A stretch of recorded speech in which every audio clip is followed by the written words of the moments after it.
តើអ្នកធ្លាប់គិតដែរឬទេថាពេលដែលថ្ងៃកំពុងតែក្តៅអ្នកប្រាថ្នាចង់ឲ្យវាคล้ายទៅជាភ្លៀងបច្ចុប្បន្ននេះវិទ្យាសាស្ត្រអាចធ្វើឲ្យមេឃដែលកំពុងតែក្តៅប្រែក្លាយមកជាភ្លៀងធ្លាក់បានដោយបច្ចេកវិទ្យាមួយដែលគេហៅថាភ្លៀងសិប្បនិម្មិតភាសាអង់គ្លេសហៅថា cloud seeding ភ្លៀងសិប្បនិម្មិតគឺជាបច្ចេកទេសកែប្រែអាកាសធាតុតាមរយៈការបាញ់បញ្ចូលនូវសារធាតុអ្វីមួយទៅក្នុងបរិយាកាសដើម្បីបង្កើតបានជាភ្លៀង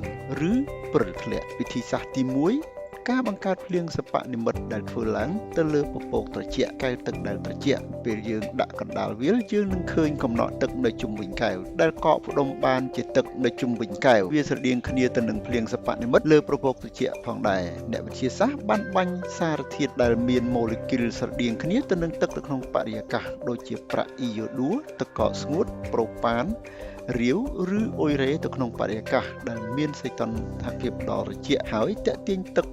បង្កើតបានជាដំណក់ទឹកភ្លៀងប្រាក់អ៊ីយ៉ូឌូ1ក្រាមអាចទាក់ទាញម៉ូលេគុលទឹករហូតដល់ទៅ10,000 លានវិធីសាស្ត្រទី2គឺភ្លៀងសិប្បនិម្មិតលើពពកក្តៅដែលអ្នកវិទ្យាសាស្ត្របញ្ចេញសមាសធាតុដែលទាក់ស្អិតម៉ូលេគុលទឹកដូចជាអំបិលសូដ្យូមកាល់ស្យូមនិងប៉ូតាស្យូមទៅក្នុងបរិយាកាស